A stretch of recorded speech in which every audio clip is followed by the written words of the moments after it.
အားလုံးပဲမင်္ဂလာပါရှင် Beauty and Health Corner မှာပြန်လည်ကြိုဆိုလိုက်ပါတယ်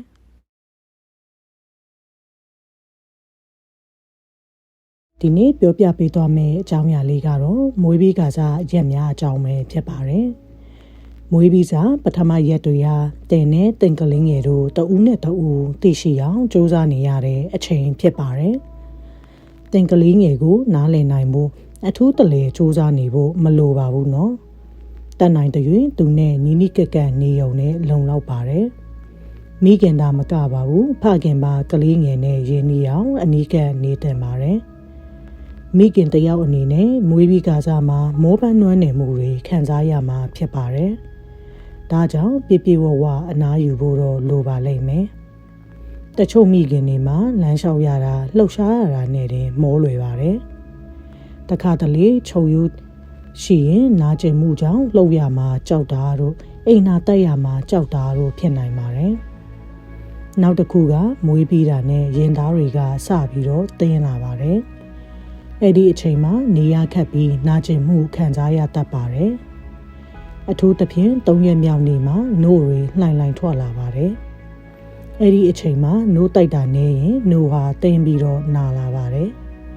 ကလေးငယ်ကိုခဏခဏတိုက်ပေးရင်တတ်တာသွားပါလိမ့်မယ်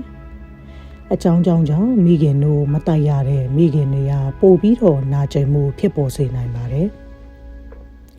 အထူးသဖြင့်မွေးပြီး3ရက်4ရက်လောက်မှာပို့ဖြစ်တတ်ပါတယ်အတွင်းငံဘရာဇီးကတိမ်ဝက်ပါတက်ကျွမ်းနားလေတဲ့သူနဲ့တိုင်ပင်ပြီးကုသတတ်ပါတယ်မိခင်အများစုအထူးသဖြင့်တားဦးမိခင်တွေကပျော်ရွှင်မှုစိတ်လှုပ်ရှားမှုတွေနဲ့ပြည့်နေပေမဲ့လည်းတချို့မိခင်တွေကတော့စိတ်ညစ်တာတို့စိတ်တက်ကြတာတို့ဖြစ်တတ်ပါတယ်အထူးသဖြင့်ကလေးအများကြီးမွေးပြီးအိမ်မှာလည်းအဆင်မပြေကူညီမဲ့သူလည်းမရှိတဲ့အခါမျိုးမှာပို၍ဖြစ်တတ်ပါတယ်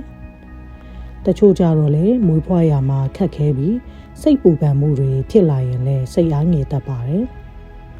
နောက်ပြီးမွေးဖွားပြီးကာလမှာဟော်မုန်းတန်အပြောင်းလဲကလည်းရှိနေတော့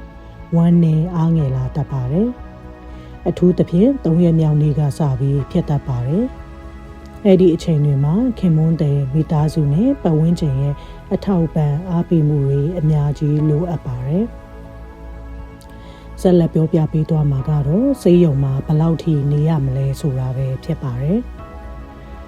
ဆေးရုံပေါ်မှာမွေးပြီးဆက်နေရတာဟာမွေးဖွားနေတဲ့ပုံစံအပေါ်မှာမူတည်ပါတယ်ခွဲစိတ်ပြီးတော့မွေးဖွားခဲ့ရင်ချုပ်ရိုးဖြည့်ပြီးစိတ်ချရရင်ပေးဆင်းပါတယ်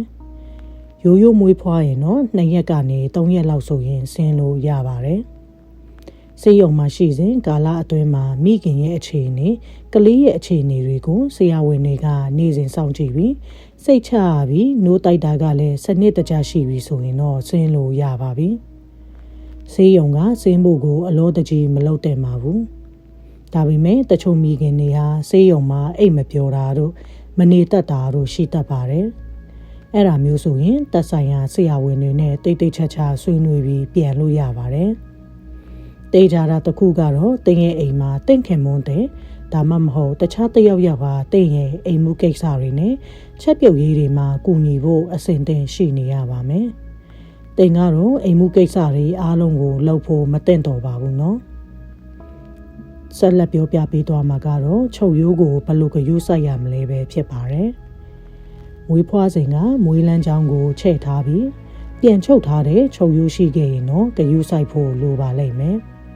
။အိမ်သာဝင်ပြီးရေချိုးပြီးရင်ချုပ်ရိုးကို6တွင်နဲ့တန့်ရှင်းအောင်ထားရပါမယ်။တကယ်လို့အရန်နာပြီးနေရထိုင်ရအဆင်မပြေရင်တော့ဆရာဝန်ဆရာမတွေကိုပြတာတိုင်ပင်တတ်ပါတယ်။ပထမဆုံးရက်တွေမှာစီးသွားရင်နာကျင်တဲ့အတွက်စီးသွားရမှာကြောက်နေတတ်ပါတယ်။အဲ့လိုစီးသွားရမှာကြောက်လို့စီးမသွားပဲနေရင်နဲ့စီးချုပ်ပြီးအရန်တင်းလာရင်စီးသွားလို့မရပဲဖြစ်တတ်ပါတယ်။ချုပ်ရိုးကအရန်နာရင်ရေစလုံးထဲမှာရေနွေ့နွေ့ထည့်ထားပြီးချုပ်ရိုးကိုရေထဲစိမ့်ပြီးမှရေထဲကိုစီးသွားပါ။စီးဟာရေနဲ့ရောပြီးနာကျင်တာလျော့သွားပါတယ်။နောက်တနည်းကတော့ရေမြမြတောက်ပြီးစီးမြမြသွားရင်အနာကိုမထိစေပါဘူးနော်နောက်တစ်ခုကတော့မီးတွင်းကာလမှာဝမ်းမချုပ်ပါစေနဲ့နော်လက်ဆက်ပြီးအရေရွှမ်းနဲ့အသီးနှံအရွက်တွေမြမြစားပေးပါရ ရေမြမြတောက်ပေးပါဒါဆိုရင်ဝမ်းမချုပ်ပဲဝမ်းပျော့ပျော့သွားပါလိမ့်မယ်တကယ်လို့ဝမ်းချုပ်ခဲ့ရင်ဝမ်းသွားရင်အားဆိုင်ရတဲ့အတွက်ချုပ်ရိုးတွေပြုတ်သွားနိုင်ပါတယ်ချုပ်ရိုးမကောင်းပဲဖြစ်သွားတတ်ပါတယ်ဒါကြောင့်ဝမ်းမချုပ်ပါစေနဲ့နော်အိမ်နာထဲမှာလည်းအကြာကြီးမထိုင်ပါနဲ့နော်နောက်တစ်ခုကချုပ်ရိုးဖြုတ်ဖို့ကိစ္စပါတချို့တွေကချုပ်ရိုးဖြည့်ပြီးမှဆေးရုံကဆင်းကြပါတယ်တကယ်လို့ချုပ်ရိုးမဖြုတ်ခင်ဆင်းခဲ့ရရင်လည်းဆေးရုံကဘယ်နေ့ကဖြုတ်ရမယ်ဆိုတာမှားလိုက်ပါတယ်အဲ့ဒါဆိုရင်ဂရုစိုက်ပြီးတော့နီးစပ်ရဆေးကဆရာမတွေစီမှာဖြုတ်ရပါမယ်တကယ်လို့ချုပ်ရိုးမဖြုတ်ပဲရက်အတော်ကြာထားခဲ့ရင်အနာဖြစ်နိုင်ပြီးအသားတွေဆွေးသွားနိုင်ပါတယ်ချုပ်ရိုးမဖြုတ်ရတဲ့ကျိုးနဲ့ချုပ်ရင်တော့ချုပ်ရိုးဖြုတ်เสียမလိုပါဘူးเนาะနောက်တစ်ခုကတော့လေကောင်းရှိခဲ့ရင်ဆိုတဲ့အားပဲဖြစ်ပါတယ်တကယ်လို့တင်မှာလေကောင်းရှိခဲ့ရင်မွေးပြီးတဲ့အခါမှာပိုပြီးဆိုးလာနိုင်ပါတယ်ဒါပေမဲ့ရက်အနေငယ်အတွင်းမှာပြန်ပြီးလျော့သွားတတ်ပါတယ်အဓိကကတော့အထက်မှာဖော်ပြထားတဲ့အတိုင်းဝမ်းချုပ်မခံပဲဟင်းတီးရင်ရွက်အသေးအနှံအမြင့်များများပါတဲ့အစာတွေများများစားပြီးဝမ်းပျော့ပျော့မှန်မှန်သွားအောင်ဂရုစိုက်ပေးရမှာဖြစ်ပါတယ်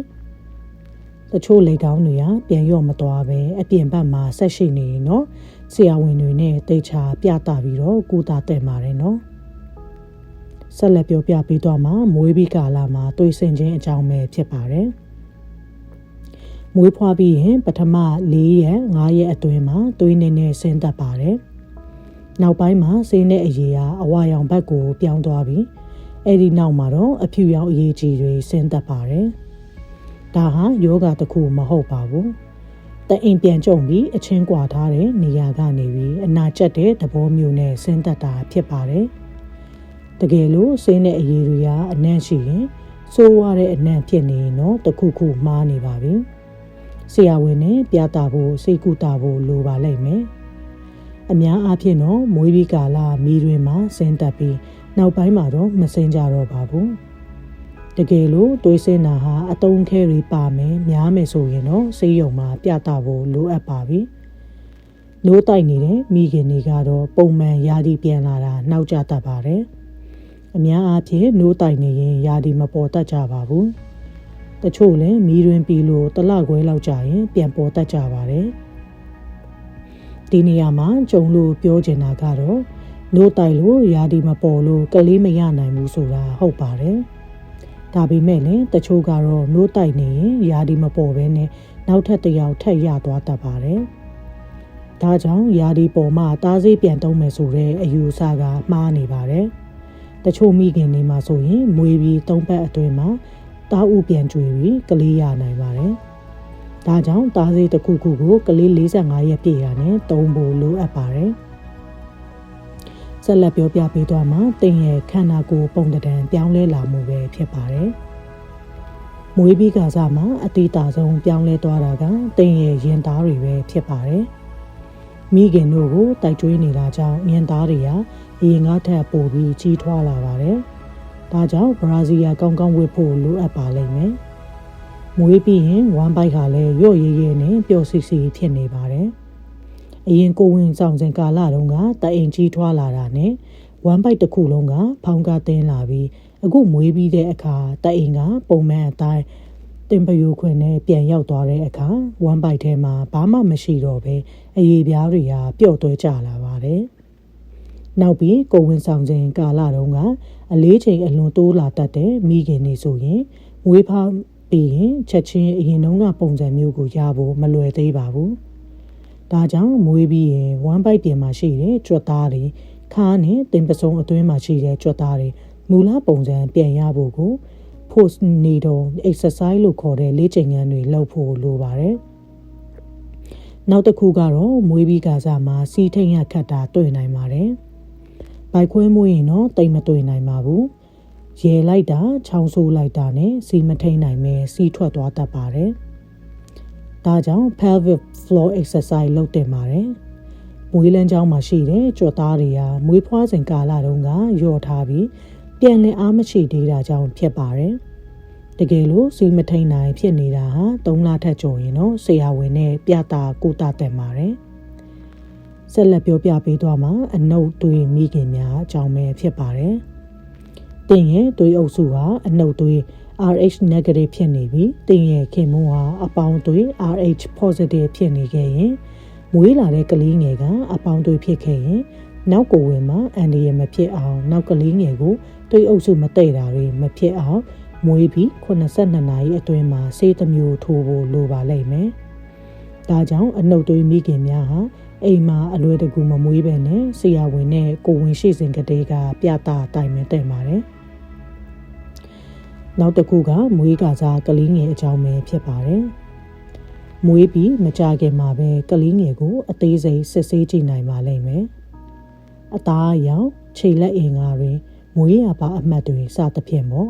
။မိခင်တွေကကိုကလေးမှာထူးခြားတာတစ်ခုခုတွေ့တာနဲ့စိတ်ပူတတ်ကြပါတယ်။အဲ့ဒါဆိုရင်ဆရာဝန်ဆရာမတွေကိုမေးမြန်းကြည့်တင်ပါတယ်။ချက်ကျိုးအကြောင်းဆက်လက်ပြောပြပေးသွားပါမယ်။မွေးပြီးတာနဲ့မိခင်နဲ့ကလေးဆက်ထားတဲ့ချက်ကျိုးကိုဖြတ်လိုက်ကြပါတယ်။ဒါပေမဲ့ကလေးငယ်ရဲ့ချက်မှာချက်ကျိုးအတူကလေးကိုပလတ်စတစ်ကပ်ကလေးနဲ့တန်းလန်းလေးနဲ့ထားပေးထားပါတယ်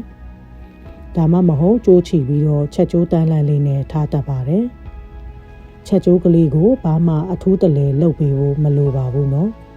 တန်တန်ရှင်းရှင်းနဲ့6တွေ့ထားရင်တစ်ပတ်လောက်ကြာရင်သူ့ဟာသူကျွေးသွားပြီးချက်ကလေးပေါ်လာပါလိမ့်မယ်။တခုပြောချင်တာကတော့ချက်ကျိုးမှာတချို့ကနနွေးမုံတချို့ကဆေးတုပ်ပတ်ကြီးစသဖြင့်ထည့်တတ်ကြပါတယ်။အထူးသဖြင့်နေဒီမှာပါ။အဲ့ဒါကအရန်မားတဲ့အယူအဆပါ။မေးခိုင်ဖို့ဝင်တတ်ပါတယ်။ဒါကြောင့်ချက်ကိုဘာအမှုံမှတိတ်เสียမလိုပါဘူးနော်။အရက်ပြန်ကလေးနဲ့တုပ်ပြီး6အောင်တန့်ရှင်းအောင်ထားရုံပါပဲ။တကယ်လို့တွေးထွက်ခဲ့ရင်ဒါမှမဟုတ်ပြီးထွက်နေရင်ဆရာဝန်နဲ့ချက်ချင်းပြသပေးပါ။ဗိုက်တာမင် K အကြောင်းဆက်လက်ပြောပြပေးသွားပါမယ်။ဗိုက်တာမင် K ဟာသွေးခဲဖို့သွေးသိပ်ဖို့အတွက်အရေးကြီးပါတယ်။မွေးကစားကလေးငယ်တွေဟာအများအားဖြင့်ဗိုက်တာမင် K မလုံလောက်ကြပါဘူး။ဒါကြောင့်အနောက်နိုင်ငံတချို့ကဆေးရုံတွေမှာတော့မွေးပြီးတာနဲ့ဗိုက်တာမင် K ကိုတခါတည်းထိုးပေးတတ်ကြပါတယ်။ဆက်လက်ပြီးတော့ငယ်ဒိတ်အကြောင်းပြောပြပေးသွားမှာပါ။ငယ်ဒိတ်ဆိုရင်မိခင်တွေအကုန်လုံးသိကြပါတယ်။ငယ်ဒိတ်ဆိုတာကလေးရဲ့ခေါင်းရှိန်နာမှာလူကြီးတွေလိုအိုးအားလုံးမဆက်သေးပဲအရေးပြားတာရှိတဲ့နေရာပါစွန်ပုံတရံရှိပါတယ်အဲ့ဒီငယ်ဒိတ်ဟာမွေးပြီးတစ်နှစ်ကနေ18လလောက်ကြာမှအိုးတွေဆက်ပြီးပိတ်သွားတတ်ပါတယ်တခါတလေကျရင်ငယ်ဒိတ်ကလေးဟာအသက်ပြင်းပြင်းရှူရင်နှာချေချောင်းဆိုရင်လှုပ်သွားတတ်ပါတယ်စိတ်ပူစရာမလိုပါဘူးနော်အဲ့ဒီနေရာမှာအရေးပြားအထူကြီးရှိပါတယ်ဘာအန်ဒီရဲမှမဖြစ်ပါဘူးနော်နောက်တစ်ခုကသွေးကြည်ဦးနဲ့ဒဏ်ရာများမွေးကစားကလေးငယ်တချို့မှာသွေးကြည်ဦးတာတို့အထူးသဖြင့်မျက်နှာမှာတခါတလေခေါင်းမှာအဖုထွက်တာတို့ခေါင်းရှိန်နေတာတို့ကိုတွေ့ရတတ်ပါတယ်တချို့ဆိုရင်မျက်လုံးမှာသွေးကြည်ဦးတွေ့ရတတ်ပါတယ်အဲ့ဒါတွေကစိုးရိမ်စရာမရှိပါဘူးနော်ကလေးငယ်ဟာမွေးလန်းကိုထိုးထွက်လာရတာကြောင့်ဖြစ်ပါတယ်နောက်တစ်ပတ်နှစ်ပတ်အတွင်းမှာပျောက်သွားပါလိမ့်မယ်တကယ်လို့တိမ်အရန်စိုးရိမ်နေရင်ဆရာဝန်ဆရာမတွေကိုမေးမြန်းပြီးတော့ပြသသင့်ပါတယ်မွေးရပါအမှတ်သားများအကြောင်းလည်းပြောပြပေးသွားမှာပါကလေးငယ်တော်တော်များများဟာမွေးရပါအမှတ်သားတွေပါတတ်ပါတယ်မီးခိုးရောင်အမှတ်သားတွေများပါတယ်Mongolian blue spot လို့ခေါ်ပါတယ်အဲ့ဒါတွေကဘယ်နေရာမှာပဲပါမစိုးရိမ်ရပါဘူးသူ့ဟာသူအရေးပြားထူလာရင်ပျောက်သွားတတ်ပါတယ်တချို့ကြတော့အနီကွက်အနီဆက်ကလေးတွေပါတတ်ပါတယ်အရေးပြားပေါ်မှာဘူးထမနေဘူးဆိုရင်ကြာတဲ့အခါပျောက်သွားတတ်ပါတယ်တချို့ကအရေးပြားပေါ်ကြွပြီးအဖုကလေးလိုဖြစ်နေတတ်ပါတယ်တဖြည်းဖြည်းကြီးလာတာလည်းရှိပါတယ်စိုးရိမ်စရာမရှိပါဘူးနော်ဒါပေမဲ့အနီရောင်အဆက်တွေအပိန်တွေဟာမွေးကလေးကမဟုတ်ပဲမွေးပြီးမှပေါ်လာပြီးကလေးငယ်ဟာနှုတ်ကောင်းကောင်းမဆိုးဘူးအရန်မှိန်းနေတယ်ဆိုရင်တော့စိုးရိမ်ရပါတယ်မွေးရပါအမှတ်မဟုတ်ပဲတခြားယောဂဖြစ်နိုင်ပါတယ်ဒါကြောင့်ဘာမှမခွဲခြားနိုင်တော့ဆရာဝန်ထံသွားပြီးပြသတတ်ပါတယ်ဆက်လက်ပြီးပြောပြပေးသွားမှာရင်သားစုနေခြင်းပဲဖြစ်ပါတယ်မွေးပြီးကလေးငယ်တွေမှာယောက်ျားလေးပဲဖြစ်ဖြစ်မိန်းကလေးပဲဖြစ်ဖြစ်ရင်သားကလေးတွေစုနေတတ်ပါတယ်တခါတရံနှုတ်ရည်ထွက်တတ်ပါတယ် နောက်ပြီးမိန်းကလေးတွေမှာဆိုရင်မိန်းမကိုကသွေးထွက်နေတာတို့အဖြူအရည်ထွက်နေတာတို့တွေ့ရတတ်ပါတယ်မိခင်ရဲ့ဟော်မုန်းဓာတ်တွေကကလေးငယ်စီရောက်လို့ဖြစ်တာပါစိုးရိမ်စရာမရှိပါဘူးနော်နောက်တစ်ခုကတော့အသားဝါခြင်းပဲဖြစ်ပါတယ်ကလေးငယ်တွေမှာအသားဝါတတ်ကြပါတယ်ဘာကြောင့်လဲဆိုရင်ကလေးငယ်တွေကလူကြီးတွေလိုအန်ဇိုင်းလို့ခေါ်တဲ့အထောက်အကူပြုပစ္စည်းတွေကပြပြဝဝမရှိသေးလို့ဖြစ်ပါတယ်အသားဝါတာဟာအများအားဖြင့်မွေးပြီးတော့3ရက်မြောက်နေ့လောက်မှာစဖြစ်ပြီး10ရက်လောက်မှာပျောက်သွားတတ်ပါတယ်ညို့မြမြတိုင်းစီးမြမြသွားရင်ပျောက်သွားတတ်ပါတယ် physiological jaundice လို့လည်းခေါ်ပါတယ်ဒါပေမဲ့မွေးပြီးချင်းတရက်2ရက်အတွင်းမှာပေါ်လာရင်အသားဝါတာဟာလည်းအရန်ဆိုရင်တခြားယောဂတွေကြောင့်လည်းဖြစ်နိုင်ပါတယ်ဒါကြောင့်မွေးစားကလေးငယ်တွေကိုတိတ်တိတ်ချာချာဂရုတစိုက်ကြည့်ဖို့လိုအပ်ပါတယ်အသားဝါတာဟာအရန်ဆိုပြီးအုံနောက်ထိသွားရင်ကလေးငယ်ရဲ့ရှေ့ရေးအတွက်ပါထိခင်စေနိုင်ပါတယ်ကလေးငယ်ဘာတွေလောက်တက်ပြီလဲဆိုတာပြောပြပေးသွားမှာပါမွေးဖွားပြီးစားကလေးငယ်ဟာဘာမှတင်ကြားလေးလာနိုင်စွမ်းမရှိသေးပါဘူးမွေးကလေးကတတ်တဲ့တဘာဝကပေးတဲ့ဆော့ကင်းလို့ခေါ်တဲ့နှုတ်ဆိုနိုင်စွမ်းပဲရှိပါတယ်မွေးပြီးတာနဲ့နှုတ်ကိုစုပ်တက်ကြပါတယ်ရက်အနေငယ်အတွင်းမှာသူဟာနှုတ်ဆုပ်ပြီးရင်မျိုးချပြီးရင်အသက်နဲ့သူ့ဘာသာသူနေသားတကြနှုတ်ဝင်အောင်ဆိုတက်သွားကြပါတယ်အရန်လာနှုတ်ပြီးမွေးထားတဲ့ကလေးငယ်တွေကြတော့နှုတ်မဆိုတက်ကြပါဘူးဒါကြောင့်အထူးဂရုစိုက်မှုလိုအပ်ပါတယ်မွေးကင်းကစားကလေးငယ်ဟာတိတ်မကြခင်မှာပဲသူ့ရဲ့အာယုံခံအစိပ်ပိုင်းတွေကိုစတင်အသုံးပြုပြီးတင်ကြားမှတ်သားနေပြီဖြစ်ပါတယ်သူတို့ဟာအနီးမှာရှိတဲ့ပစ္စည်းအထူးသဖြင့်မျက်နှာတွေကိုကြည့်တတ်ပါတယ်အလင်းနဲ့အတန်တွေကိုတုံ့ပြန်တတ်ပါတယ်တိတ်မကြပါဘူးသူတို့ဟာသူတို့မိခင်ရဲ့ကိုယ်နှံ့ကိုပါမှတ်မိလာတတ်ပါတယ်အတီးပေးပြောကြရင်ဒီနေ့အတွက်ဒီမှာပဲရက်နာလိုက်ပါရစေနော်